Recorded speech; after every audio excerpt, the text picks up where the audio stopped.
Marlé, and today we are going to speak a little bit about understanding and addressing codependency in addiction. Can I please ask that you do mute yourself just for the duration of the PowerPoint, and when we do make space for questions, then you can unmute yourself to ask questions. Thank you. Okay, so let's start. Okay, so today in this PowerPoint, we're going to talk a little bit about what is codependency. We're also going to talk about how does codependency manifest in addiction? Why do we get codependent? And then thirdly, how do we recognize signs of codependency? So exploring the key signs of codependency. And then lastly, breaking the cycle of codependency. How can I support my loved one without enabling I them? wanted to back myself up. Okay, so let's start up. What is codependency? So codependency is an excessive emotional or psychological dependence on another person. So typically in a relationship where one person is affected by addiction. So it is a cycle where one person feels responsible for the well-being and behavior of another one, often at the cost of their own needs. So usually when it comes to codependency, it originates from a desire to care for or to fix others, but can lead to unhealthy patterns. So when we speak about how does it originate, it's that desire to care for someone, that desire to fix someone, and usually what we also say is that desire to rescue your loved one. Okay, in Essentia, anything you would like to add? No, I think you've covered everything. Yeah, definitely. It is when we depend on someone, we often enable their behavior so that they stay where they are. So thinking about how you would actually encourage your loved ones using unconsciously or without even knowing that you are doing it. So yeah, I agree with you. Okay, so how does codependency manifest in addiction? So we're going to look at caretaking and enabling, emotional manipulation, loss of identity, and sacrificing personal needs. So when we speak about caretaking and enabling, so that is, for example, providing financial support or making excuses for the addicted person's behavior. So it's taking on responsibilities that the person with the addiction should manage themselves. So a typical example of it would be a father covers rent and bills for his daughter, even though she uses her income to fund her addiction. So that is actually enabling. My daughter needs to pay rent, and she needs to pay the rent every month, but this day she can't pay the rent because she just says she doesn't have money, and then you cover for that rent. So that's enabling them. So next one is emotional manipulation. So usually when it comes to this, it's the fear of abandonment or rejection, which may cause the codependent person to do whatever it takes to maintain the relationship. So, for example, a family member continues to allow a relative to live with them despite the stress, fearing the person may end up homeless or cut ties. The loss of identity. So, the codependent sense of self-worth is tied to the well-being of the person struggling with addiction. So, for example, a wife may feel successful or relieved only when her husband is sober, but becomes consumed with worry and anxiety at signs of relapse. And then lastly, sacrificing personal needs. So ignoring one's own health, social connections, and interests to focus on the addicted person. So we usually see this a lot when it comes to addiction. And like an Essential says, either we know it or we don't even recognize that we are codependent or we are enabling them. In Essentia, anything you would like to add? I wanted to say a lot of these points are so beautifully put because they kind of show the fear. So I think if very important part of looking at codependency is fearing that the loved one or the addicted family member may face consequences. So I'm looking after them, or I'm taking after a responsibility or consequence because I fear that you will be hurt. I fear that you will relapse. I fear that you will not need me anymore. So I think codependency is such a good indicator of the things that we may fear as loved ones, as family members, and then thinking that by stepping in or sacrificing our needs, losing our identity, we're actually going to prevent life from happening, consequences from happening to our loved ones. So I think that's something to really reflect on. Thank you. Okay. Next. Okay. So how do we recognize the signs of codependency? So when it comes to symptoms, if you want to call it symptoms, it's that constant feeling you need to rescue. Like I said in the beginning, that constant feeling of either you need to save the person, you need to fix the person, or you need to rescue your loved one. You find it difficult setting boundaries and saying no. So for instance, let's take the example with my daughter didn't pay rent. I'm going to pay for her, but I know she uses it for drugs or alcohol. Rather than us setting a boundary and saying, you know what, it's the 25th of the month. This is what we agreed on. You can't pay rent, so you need to make a plan to get the money, or either you need to move out. I'm not going to cover. Usually we as family members, we find it difficult to set that boundaries. A feeling of guilt and anxiety comes flooding in when we focus on ourselves. Ignoring one's own needs or making sacrifices that are not reciprocated. A sense of responsibility for the addicted person's actions or emotions, and feeling controlled by the loved one's behavior or mood. So I just want to touch on a sense of responsibility for the addicted person's actions or emotions. So it's like in Essentia just mentioned previously. We would make excuses for why they act the way they do. Oh, they had a bad day. You would make excuses for them, constantly rescuing them from their own behavior. And if we start doing that, that's where the feeling guilt or anxiety comes in, when we focus on ourselves, because we feel or fear that if we're going to start focusing on ourselves, that's when boundaries are going to start happening. That's when we're not going to focus on other people's emotions or behaviors. And by doing that, we may fear or feel guilty or feel a lot anxiety. Because who's going to look after that person now? Who's going to look after my addicted loved one? Because there's no one there to rescue the person. In Essentia, you want to add something?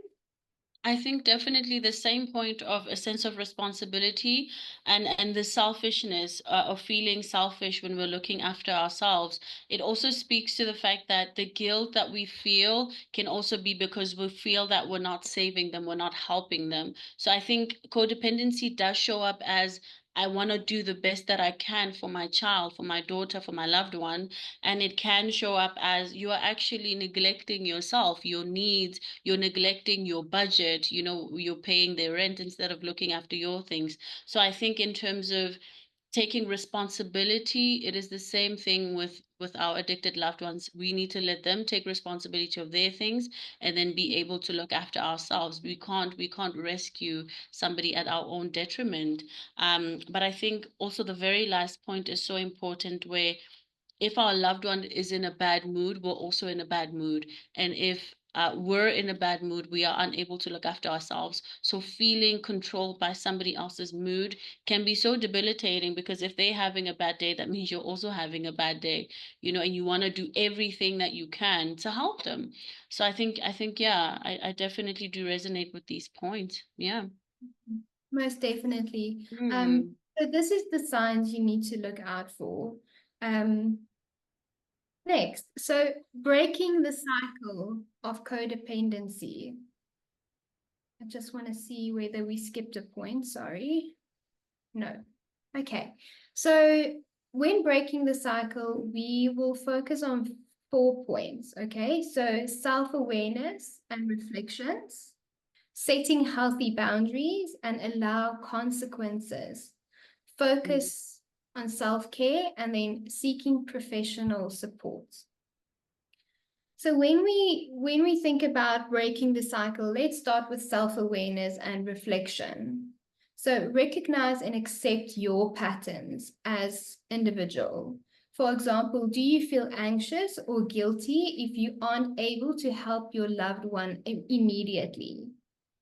So a practical tip is start small by noticing these feelings as they arise. So I think the self-awareness and reflection, it's something we teach at Changes, but any person I feel like needs to self-reflect and be self-aware. And if you think about it, we have our lives are so rushed, and usually we as people, we come last. So everything, our work, our life, our loved ones, everything comes before us, but we don't self-reflect. And we're usually not aware of our behaviors or enabling patterns. So recognize and accept your patterns.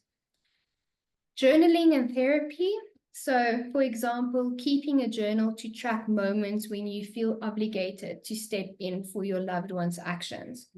So this action step is consider writing down patterns you notice, or discuss them with a therapist or a counselor or in a support group session.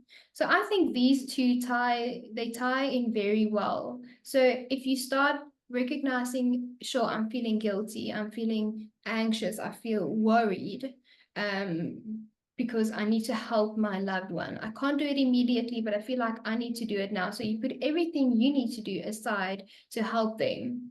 If you start feeling those emotions, take your journal and notice them and write them down. I felt anxious because I had to help my loved one and I couldn't, or I had to leave all my stuff to help my loved one. So these two, recognizing and accepting, and journaling and therapy, I think ties in very well with one another.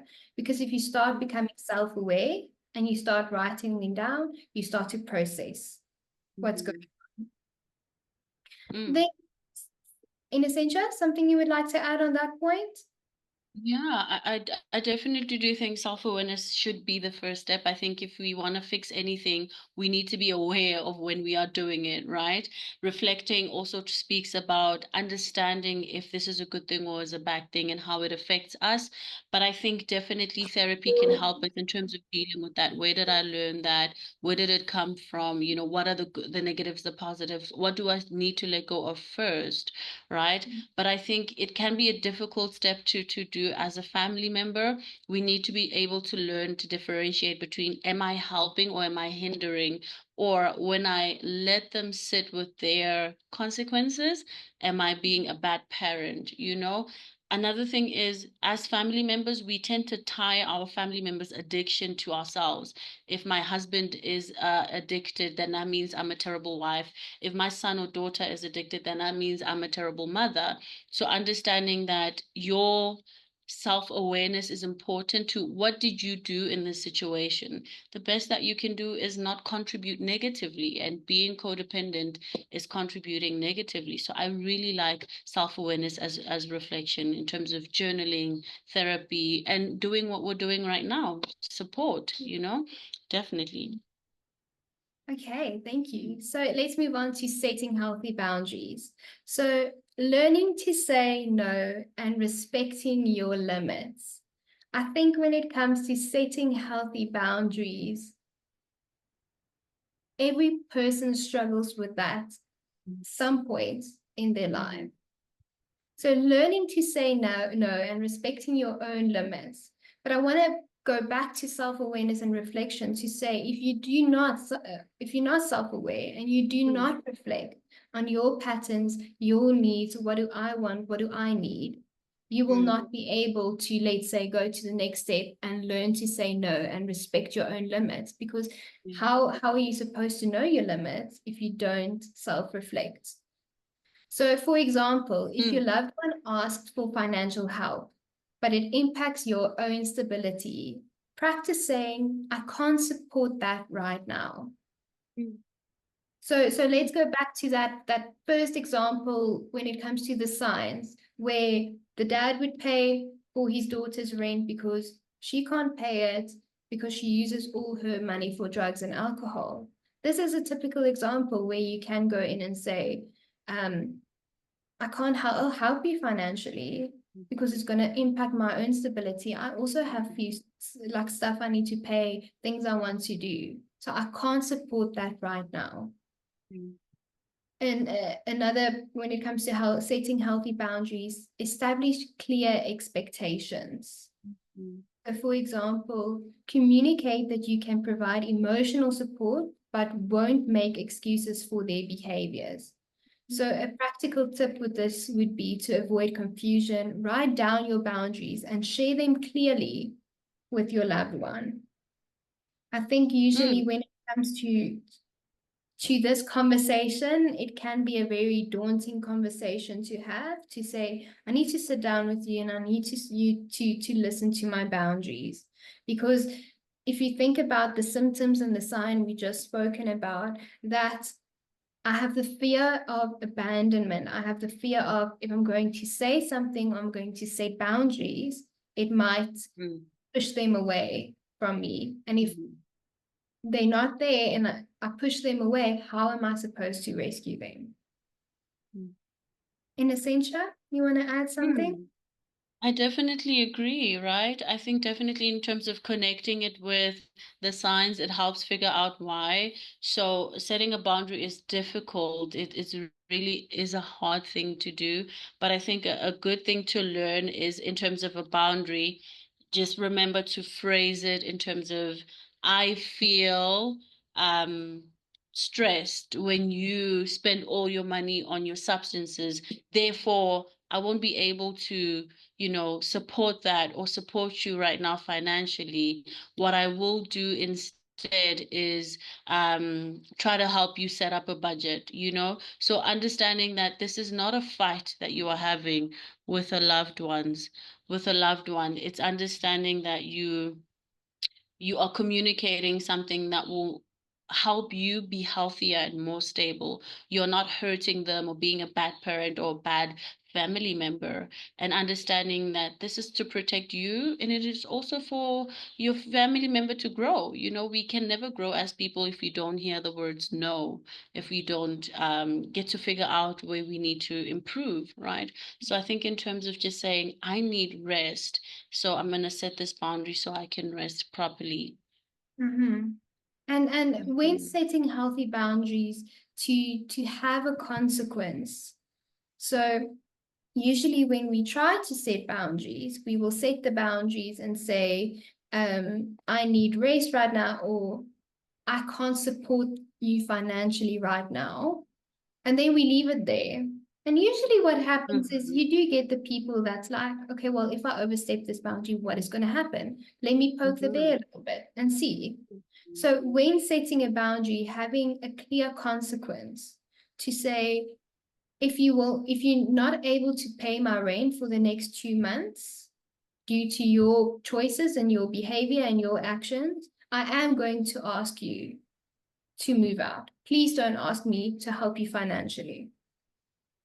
So they know exactly what you need from them, what is expected from them, but you also set a clear consequence. So that person knows that if I'm not going to pay my rent, I'm not going to live there anymore. And that's a problem. Okay, let's go to the next slide. Okay. Focus on self-care. So engage in personal hobbies and interests. So for example, schedule time for your hobbies like reading, sports, or social outings. So action step that you can take is commit to a weekly activity such as yoga classes or a book club just for yourself. So usually when I speak to my clients about self-care, I encourage them to take themselves on a date. It sounds so weird to do, but take yourself on a date. Go to a coffee shop that you really enjoy, or even go to a book club that you enjoy, or take yourself to yoga class where it's just me, myself, and I. That I can spend time with myself, recharge. Another way to focus on your self-care is to remember your needs matter too. So for example, if you feel drained after a tough day with your loved one, take time to recharge with something you enjoy rather than pushing through. So a practical tip would be set aside 15 minutes a day for quiet reflection or an activity that gives you energy. So I think what's important there, what actually stood out for me is the recharge with something you enjoy rather than pushing through. So I think when it comes to codependency, you are so focused on that person, and it's draining because you constantly need to make excuses for them. You constantly need to rescue them. You don't focus on your own needs. You don't focus on what your body needs, what your emotional state needs, what your mental state needs. And then we go to bed at the end of the day and we say, tomorrow is just another day. Let me just push through.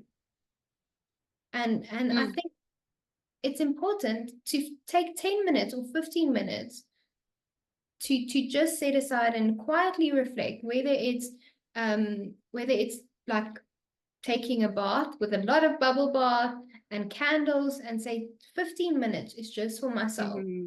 Yeah. Or whether it is closing your bedroom door and say, this is me time. For 20 minutes or for 30 minutes, I'm going to watch a series that I enjoy, and I'll be back after that.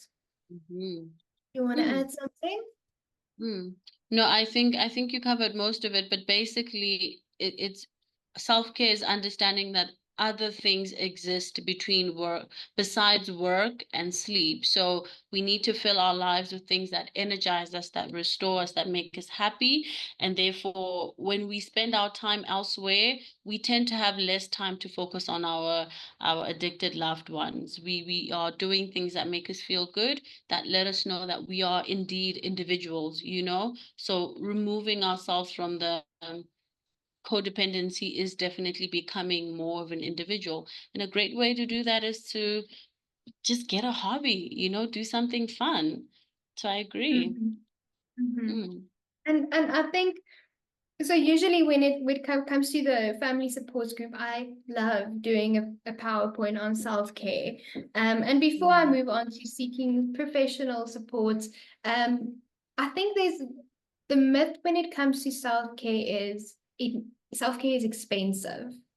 I need to go to a spa, or I need to book myself a weekend away, or the list can continue. And that's not true, actually. To take, for example, just like here, 15 minutes a day, just to write in a journal or just lay quietly on the bed, that's actually not expensive at all. So I think there's a lot of myths around self-care that it's expensive, it's going to take a lot of my time. And it actually isn't. To go on a weekend away is amazing. But unfortunately, we all can't do that every single day. Yeah, that's so true. Yeah. Definitely. So 100. then seek professional support. So family therapy or support groups like this one. So attending therapy as a family can help you understand everyone's needs and find a balance. So an action step is join a local or online support group where you can share experiences and find community support. I think this is an amazing platform that we have. Obviously, we're not talking about if your loved one is in treatment, but we give these workshops. And at the end, we do provide time where you can ask questions and you can share your experiences. It's this community that we're building. And then individual counseling. So, for example, therapy can help you uncover underlying emotional needs that may contribute to codependency. So practical tip would be to set a goal to explore counseling options if you're not already engaged in therapy or counseling. Cynthia, you want to add something? Yeah, I think you said something so important, uncovering underlying emotional needs that may contribute to our codependency. I think that's so beautifully written, because that's what therapy can help us achieve, is why am I actually doing this and what am I trying to fulfill? And it can seem very daunting or scary, but that's the same journey that your loved one is going through. Understand that you also need to go through your own journey of healing, of understanding, of growing in another direction. You know, we say addiction is a family disease. So as a family member, you might have some ways in which you contribute. Codependency may be one of them, and looking at it and saying, I think I deserve a chance to sit and look at my stuff, my emotional needs, what's going on with me, and how can I be better, right? So I love that. I think that's a very beautiful point. Okay, so I think the big question when it comes to, okay, I'm codependent and I need to stop enabling them, what do I do now? Now, how do I support them? So we're going to look at a few tips of supporting a loved one without enabling them. So I think this is one of the biggest ones, and it's encourage accountability. Mm-hmm. So usually, actually, when it comes to the conjoint, we have our second conjoint. We usually what can happen is family members would say, I'm going to help you, I'm going to look after you, I'm going to make sure you go to meetings, do your step work, find a sponsor. And it's actually there when we say, stop. It's not your responsibility to actually do that. Mm-hmm. So let the person with addiction experience the natural consequences of their actions. So, for example, if your loved one is consistently late or misses work due to substance use, avoid calling in on their behalf or covering for them. So this is actually one that in my experience, have seen a lot, is I would call in and say, Barney isn't coming to work today because he is sick. Actually, he's not. He Mm-hmm. actually used substances, and it's not your responsibility to do that. So a practical tip would be, once again, to set clear boundaries regarding financial or housing support. For example, I'll provide support, but only if you meet certain expectations, like attending meetings. So once again, this is where the boundaries come in. I will support you, maybe emotionally, but only if you attend the meeting. Mm-hmm. So the reason why this works is it helps loved ones recognize the impact of their choices and their actions. And it fosters a sense of personal responsibility. Because if you constantly there picking up after them, they're never going to take personal responsibility. Because why do I have to do it? My mom or my dad or my partner or my sister, they look after me. So I don't have to do it. I can just sit back and enjoy the ride. Mm-hmm. You want to add something? Yeah, I think we do get that one a lot. We also get the, what can I do when they leave to go home? What can I do to help them? You know, should I remind them of the meeting? Should I find a meet? You know, you can never force anyone to do anything. So understanding that they need to be accountable. It is your journey. You need to take accountability and responsibility for it. And I think thinking about this one as, I can actually take a break as a parent, as a loved one, and say, you need to let me know when I can support you, and I will, but there will be expectations on my side. You know, it's not, I will save the day for you and I will look after you and do everything to help you. So accountability, responsibility, we teach them that as best as we can, but it also is on the family to really look at encouraging the fact that life on life terms, you know, it will happen that you will get a consequence, and I can't save you from that. I can help you as best as I can in the healthiest way possible, to cope, but I'm not taking your recovery away from you, and shepherding your recovery. Yeah, so I definitely agree with that one.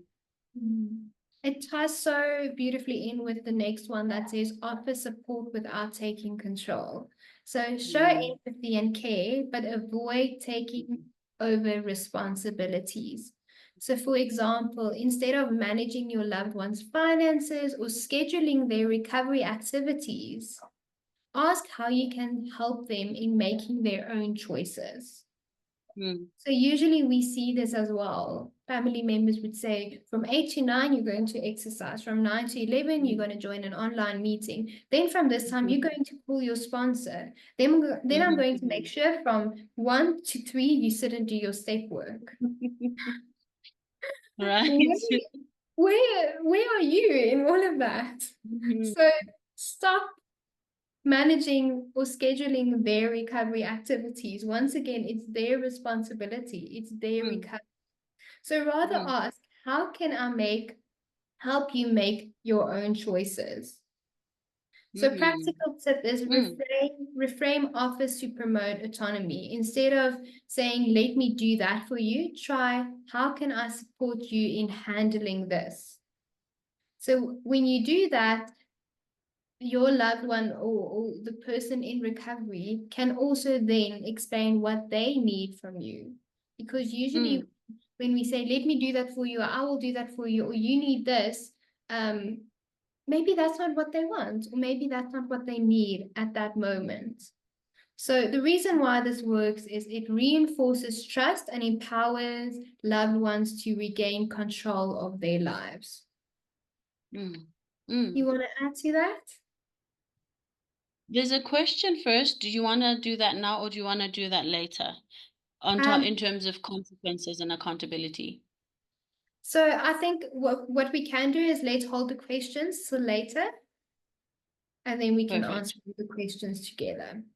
Yeah, I definitely agree with you. It ties in beautifully with accountability, because we need to step back as family and guide, not necessarily hold your family member's hand and drag them through their recovery, but it's to support them where they need, not taking control. Give them space and understand they need to be accountable. It's also understanding that any kind of failure or mistake that they make is a part of their journey, and understanding where your responsibility lies and when they lie. I like the questions in terms of, how can I help you or support you in terms of handling this, not let me step in and handle this for you. I think drawing those types of distinctions is very important. Most definitely. Mm.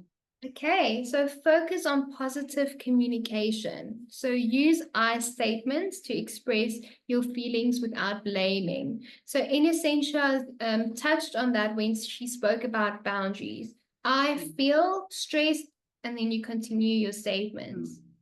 Start with I statements. I feel this way. Because usually what happens is, you made me feel stressed. The reality is, no one can take responsibility for your own emotions. No, you are stressed because of the behavior of someone else, but it's your emotion. So I feel stressed. So avoid engaging in arguments when the loved one is under the influence. I think this one is a tough one, but I do think it's necessary. Yeah. So when it comes back to use I statements, an example would be, I would feel worried when you don't follow through on your plans, instead of, you always break your promises. So a practical tip would be, practice expressing emotions without placing blame. This fosters an understanding and reduces defensiveness. Then avoid arguments during crisis. So example, if your loved one is intoxicated, avoid serious discussions. Instead, let them know you'll talk when they're in a clear state of mind. So a practical tip would be, plan difficult conversations for a calm moment. Use phrases like, I'd love to talk to you about this when we can, and when we are both fully present. And the reason why this works, when you focus on positive communication, it reduces conflict and keeps the relationship constructive. Yeah. You want to add something? I think in terms of just trying to be positive, it also helps if we're in therapy, where we can kind of offload all of the pent up stress and anxiety and feelings that we have. It also helps, being in therapy can help you frame these types of communication tools or skills, you know. But if we're coming from a place where everything is so raw, we haven't really shared it or discussed it, it will come out very, very, very unhealthily. So, you know, trying to seek feedback from a therapist or a counselor in terms of, I struggle with this, how can I share it positively? It's not a skill that comes, you know, automatically, especially if we're dealing with somebody who is intoxicated maybe or hasn't slept in a few days. It is a skill that we really need to hone somewhere, and then we bring it back home. But it's not something that comes naturally, especially in times of crises. So I definitely think this is a very valid point. Yeah. Most Mm. definitely. I think we touched on self-care previously, how to get out of that cycle, breaking the codependency cycle. Mm. Like I mentioned, I think it's extremely hard to avoid arguments Mm. when a person is intoxicated. Take your journal Mm. that night or that day, take your journal and everything you feel inside, write them down. Yeah. So you get all of that feelings and emotions out of your system without speaking to or confronting that person, because Yeah. usually there's going to become an argument, and usually the next day the person can't even remember what was said. So to Yeah. say, I'd love to talk to you about this when we both are fully present, Mm. just say that, walk away, take your journal and express everything you're feeling. Definitely. And then promote healthy independence. So encourage your loved one to seek help and take active steps in their recovery. So when it comes to encourage seeking help, example would be if they express a need for support, suggest they contact a counselor or attend a support group rather than trying to fix things for them.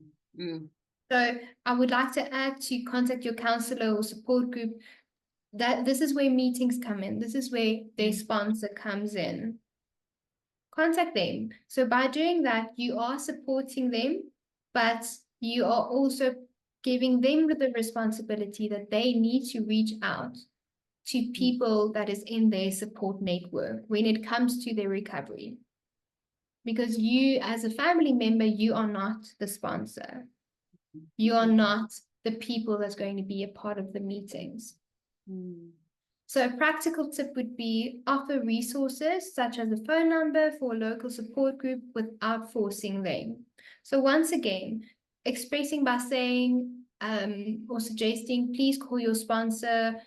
Maybe you can go to a meeting tonight, or maybe hop onto an online meeting. You can offer these resources, but once again, they're going to need to take responsibility. So you can't tell them, okay, let me sit you down, I'm going to get the laptop, and then I'll put on an online meeting, you'll feel better afterwards. No, it's not your responsibility to do that. And then support active recovery steps. So for an example would be celebrate when they make progress in their treatment plan. Recognize even small steps at their achievements towards their independence.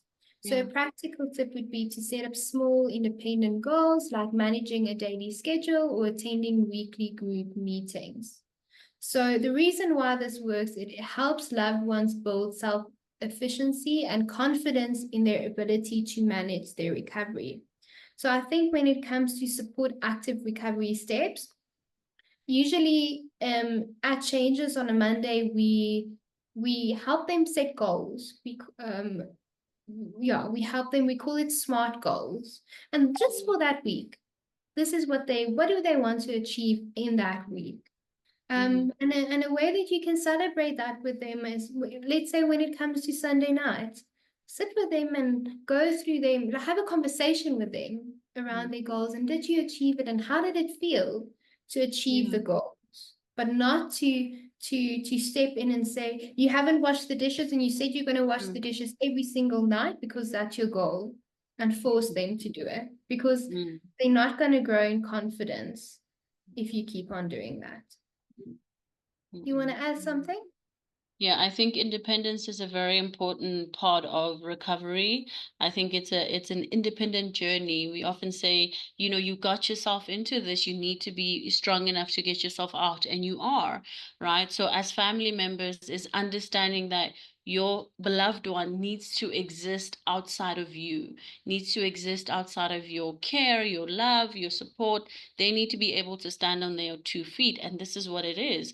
It's them being independent, is them knowing, if I have this problem, this is the solution that I will put in place.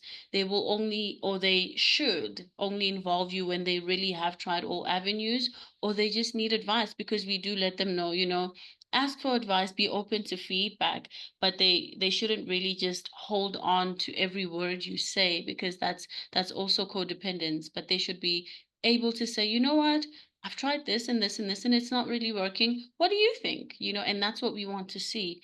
We want to see that ability to think on their feet regarding anything that comes up.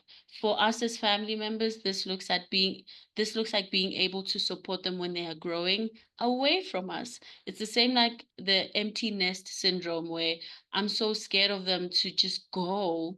I want them to need me. So figuring out, why do I need that? And is it good for my family member for them to always need me? It's not. You know, they need other things. And that's what we try to teach them. I think a sponsor support group and the fellowship can be such a good way to alleviate the family from dealing or managing their loved ones. So yeah, being independent is what we're trying to teach our clients, you know, by them recovering. Mm. Mhm. Okay, so here's just a few resources for you as a family. So once again, we have our Tuesday Changes Rehab, Addiction Rehab support group. But you can also join Al-Anon or Nar-Anon. So it's support for families for those struggling with alcohol addiction or with drug dependent individuals. There's also hotlines you can contact, like SADC, so the South African Depression and Anxiety Group, or the South African National Council of Alcoholism and Drug Dependence. So both of them have a 24-hour support line for mental health crises and addiction support. It provides counseling, treatment, and prevention programs that you can have a look at if it is needed. Okay, so we're coming to the end of our, I almost said step work now, at the end of our PowerPoint. So once again, we discussed understanding codependency. It's a condition where one's identity and well-being becomes entangled with another's. Codependency in addiction. So codependency often leads to enabling behavior, which can perpetuate addiction. Recognizing the signs, so difficult setting boundaries, prioritizing others over oneself, and feeling responsible for another's actions are all signs. And then lastly, breaking the cycle. Practicing self-care, setting boundaries, and seeking support are essential steps to overcome codependency.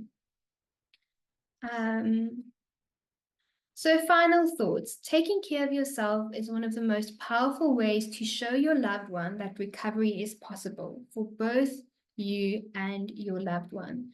As Innocentia said, addiction is a family disease. You need to heal yourself and you need to look after yourself as well. Okay, thank you for being patient with me and being open-minded to this topic. So any questions? Marlé, I think we've lost Innocentia. So Okay. there was a question which was actually really a great question. Let me just get to it for you. What is the consequence? What if the consequence has a permanent effect, e.g. jail, a criminal record, etc.? When is preventative measures necessary? Sure. That's quite a hard one. Okay. I think, Kate, please help me on this, but We'll see. but once again, it's their action. It was their choice. It's their behaviors.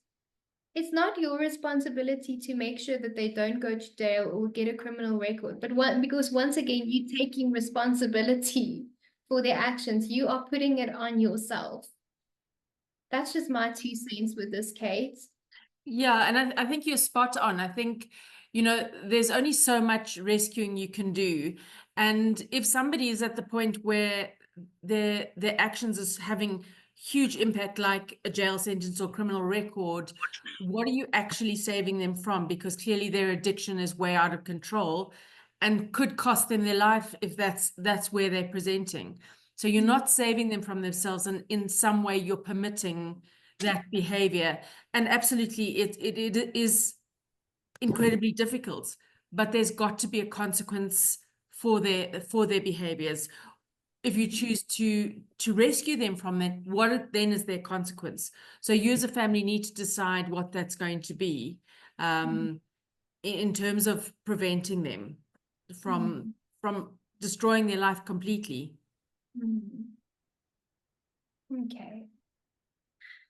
Okay, so when your loved one or your children or family members come out of rehab, trust is it's a big thing. And that worry feeling, it's still there. My loved one was in rehab for so many days or weeks, and I've heard exactly what they're going to do, what their plans are, but I still feel a little bit stressed. Okay, and I think when it comes to that, you need to ask yourself, why do you want to go with? Is it your place to go with them? Maybe that's a conversation you can have with your loved one. You say, do you want me to go with you? Shouldn't I go with you? So I think that question is more, why do I want to go with the person? Is it to relieve my own worry, to make sure that person is okay, to make sure that person isn't doing the stuff they need to do? Because if that's the answer, I just want to make sure they're not using, they're not drinking, they say where they're supposed to are. Once again, you are taking responsibility for them. Okay, you want Absolutely. to add something? Yeah, I think you need to check what your motive is as well. If your belief is that if you go along with them, you're going to rescue them from relapse, I think you need to say, if they're going to relapse, they're going to relapse. You need to be checking, are the pillars in place? Has he got an option in terms of if things trigger him, what are his choices? So be more supportive in terms of where he or she is actually at, as opposed to trying to rescue them from situations. And this is again coming back to what Marlé was saying earlier. It's their recovery. We can't keep them in a gilded cage for the rest of their lives. They've got to step out into the world. They've got to try things and find their new way of being. And as long as their pillars are in place and everything's in check, they should be okay in terms of the next step, because they should be phoning their sponsor if they get worried. The sponsor should know where they're at. They can go to a meeting if they're feeling concerned. So there should be a lot of backup if the recovery is in place. Okay. And then Brenda has a question. I have seen 2 youngsters pass away through their own actions. So this I must accept. I think it's the harsh reality of addiction. The reality is, could you have done anything to prevent it? The likelihood is probably no. Was everything done in terms of getting them the right help and putting the boundaries in place? Perhaps it wouldn't have got to that place where they, and we can't control it, but the reality is we can't prevent it either, in terms of there's no, if they're going to choose to use, they're going to choose to use, whether you're there or not, whether you put measures in place or not. And if their recovery is not in place, they will use again. That's the power of this very powerful and very baffling disease.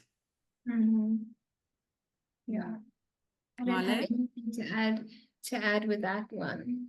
I think if Okay. we keep on living in the fear of my loved one might pass away, you're not living your own life. And like Kate said, if they want to use, they're going to use. They're going to use. You can't do anything about that. Mm. Are there any more questions?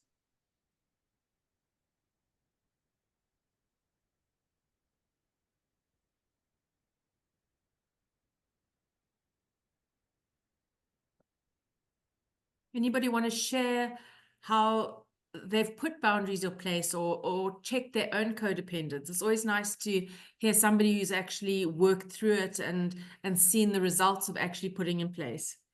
Does anyone want to share? Platform here is a family support group, and it's to learn. So learning what codependency is and the symptoms and what I can do. But just be careful not to now say I enabled my loved one's addiction, so it's all my fault. So you might have contributed in a way, but their addiction is their addiction. There are some more questions. Mhm. So Brenda had another question. I have another thing that bothers. I might have enough money, etc., but I do not. 1, 2. Yeah, Brenda, I don't know if you want to unmute yourself and clarify. What I assume you're saying is, you know, again, it comes down to boundaries. Is, you know, if you feel as though pouring money into your loved one is not working, find other methods of doing it. You've got the fellowship, but obviously if they're in recovery, try and keep them in recovery as long as possible so you don't have to keep spending the money. The money is a luxury and not everybody has that, but and I think that's exactly what you're saying. So you don't want to continue to give, and nor should you. But decide what you're prepared to give towards. If you're giving in terms of luxuries, chocolates, tuck shop, etc., what's that enabling? Whereas if you're spending towards his or her recovery, it's a very different question. And I think you need to set your boundaries very firmly. When enough is enough, it's enough. And you have the right and should choose when that is. Marlé, do you agree? Yeah, I do definitely agree with that. I see Anastasia is back with us. Welcome. My Welcome. apologies, colleagues. Do you want Thanks. to add something to it? Yeah, I wanted in terms of the giving. I think you did also touch on in terms of giving and not really receiving anything back, right? So creating that balance of if I do set this boundary, am I going to stick with it? So if you're going to set the money boundary, you need to stick with it. You need to have a limit. You need to have a boundary. You need to have this is where it ends. If you are being irresponsible with money, I'm not giving you any extra money, you know? If you need money for your recovery, that's where I can spend money for you. You know, if you need tuck shop, you need $400 for tuck shop. I'm not doing that. So being able to have a boundary that reflects you as a parent, not just taking something anywhere and just throwing it at your loved one. So understanding that if I put this in place, this is a consistent thing that I will stick to, and I am doing it for these reasons. It is healthy, it is supporting my loved one become healthy and more independent, right? So having that understanding. So yeah, that's what I wanted to share in terms of that. There I think there's isn't. another question. Yeah, there's So- another one. Go for so it, there's- Anastasia. 2 more. So I see Trevor also asked a question. Yes. So Trevor says, I'm going to a school reunion. My loved one asked if he wants to join, and he said yes, it is a good thing to join a reunion. So in terms of this, what are your thoughts? I think if you can give us a little bit more clarity, is this going to be a party or is it just an event? You know, I think that will give us a little bit more clarity in terms of if this would be a thing to set a boundary around. Trevor?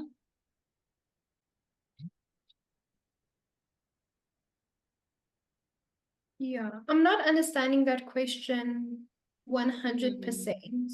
Mhm. Uh, Mm, I I think think if it's some, yeah. I think there are a lot of variables in that.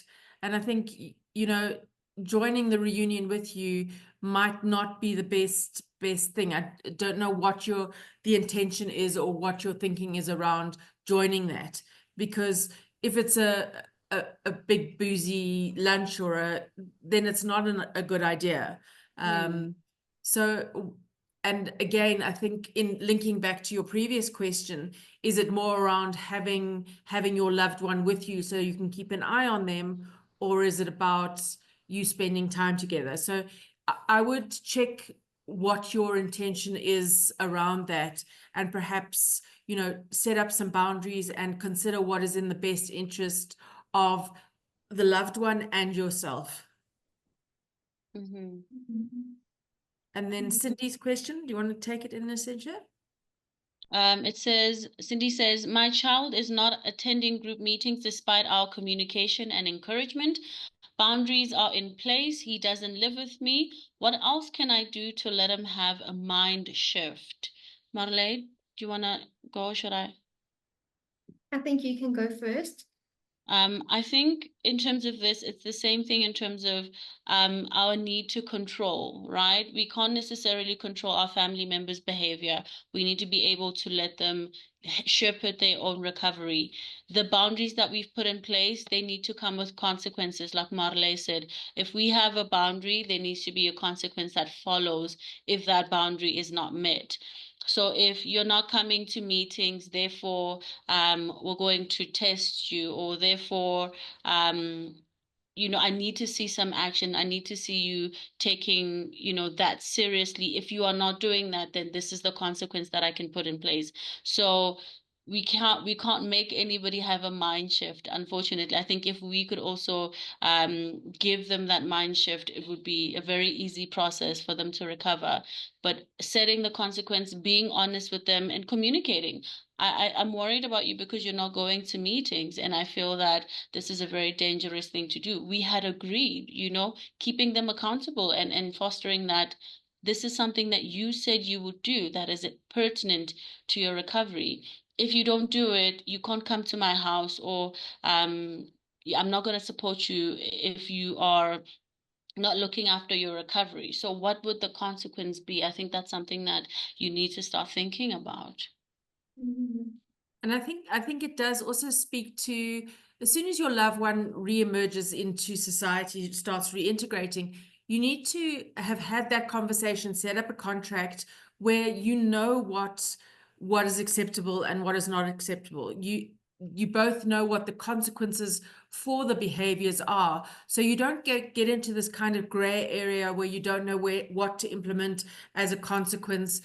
There's ways to wiggle out of doing things like meetings, etc. So it's very important to have very clear communication around what the boundaries are and what's acceptable to you post a rehab journey. Yeah. Mm.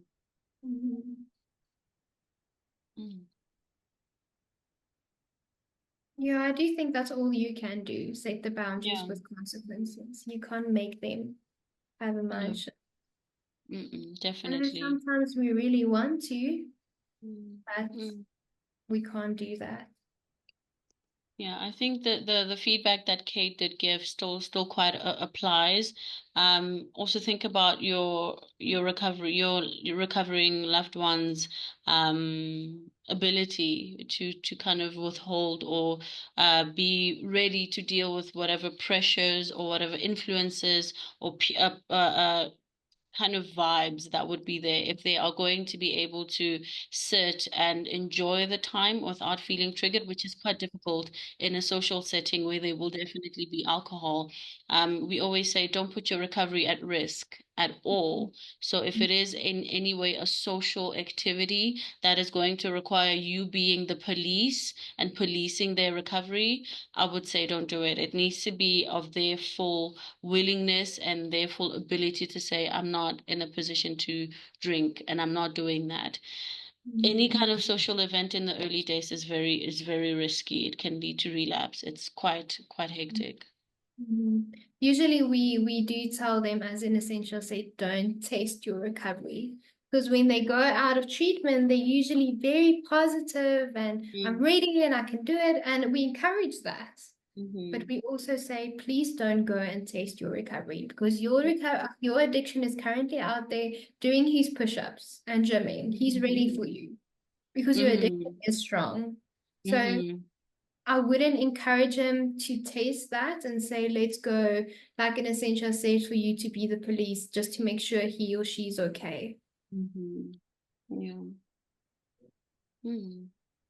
Trying to avoid that uncomfortable situations for them. Yeah.